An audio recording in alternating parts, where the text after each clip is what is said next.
இந்த மாதிரி அடி வயிற்று கொழுப்பு இருக்கக்கூடிய நிறைய பேஷண்ட் நீங்கள் இப்போ பார்த்தீங்க அப்படின்னா சுகருக்கு மாத்திரை சாப்பிட்டுட்டு இருப்பாங்க, ப்ரெஷருக்கு மாத்திரை சாப்பிட்டுட்டு இருப்பாங்க, கொலஸ்ட்ராலுக்கு மாத்திரை சாப்பிட்டுட்டு இருப்பாங்க, ஹார்ட் அட்டாக்கு மாத்திரை சாப்பிட்டுட்டு இருப்பாங்க, கிட்னி ஃபெயிலியருக்கு மாத்திரை சாப்பிட்டுட்டு இருப்பாங்க, பக்கவாதத்துக்கு மாத்திரை சாப்பிட்டுட்டு இருப்பாங்க, இன்சுலினுக்கு மாத்திரை சாப்பிட்டுட்டு இருப்பாங்க. எத்தனை வருஷம்? 10-15 வருஷம் சாப்பிட்டுட்டே இருப்பாங்க. இந்த மாதிரி அடி வயிற்று கொழுப்பு இருக்கும்போது எந்த மாத்திரையும் வேலை செய்யாது, எந்த இன்சுலின் ஒழுங்காக வேலை செய்யாது. வெரி வெரி வெரி இம்பார்ட்டன்ட், புரிஞ்சுடுங்க. இந்த தம்பி பாருங்க, கரெக்டாக 70 கிலோ வெயிட் குறைச்சிருக்கோம். 140 70 கிலோ. புரோட்டீன் பவுடரும் கொடுக்கல, மாத்திரையும் கொடுக்கல, ஜூஸும் கொடுக்கல, ஊசியும் போடல. இந்த தம்பி போய் நான் ரோட்டை போய் நான் ஓடக்கும் சொல்லல. மருத்துவத்தில் உள்ள ஸ்டாண்டர்ட் புத்தகம் ஹாரிசன்.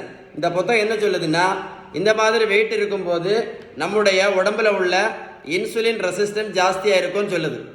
இந்த இன்சுலின் ரெசிஸ்டன்ஸ் ஜாஸ்தியாக இருக்கிறதுனால மாத்திரையை ஒழுங்காக போட்டாலும், என்ன சொன்னேன், மாத்திரையை ஒழுங்காக போட்டாலும் திடீர் எதிர்பாராத பக்கவாதம், திடீர் எதிர்பாராத இருதய மாரடைப்பு வந்து மரணம் கூட வரலாம் அப்படின்னு அந்த புத்தகம் தெளிவாக சொல்லுது.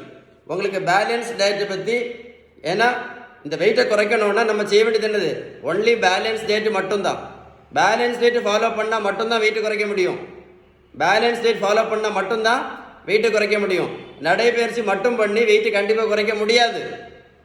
நடைபயிற்சி மட்டும் பண்ணி வெயிட்டு கண்டிப்பாக குறைக்க முடியாது. புரிஞ்சுதா?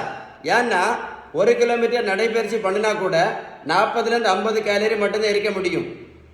புரிஞ்சிருக்கோன்னு நினைக்கிறேன். பேலன்ஸ் டயட்டை பற்றி ஏதாவது டீட்டெயில்ஸ் வேணும்னா கமெண்ட்ஸில் GOOD குட் டைப் பண்ணுங்க, கண்டிப்பாக ரிப்ளை பண்ணுவேன். இந்த வீடியோ லைக் பண்ணி ஷேர் பண்ணிங்கன்னா இந்த மாதிரி மாத்திரை போட்டு கஷ்டப்படக்கூடிய நிறைய பேஷண்ட்ஸ் யூஸ்ஃபுல்லாக இருக்கும். கமெண்ட்ஸில் குட்னு டைப் பண்ணுங்க, I will reply. Okay, stay tuned.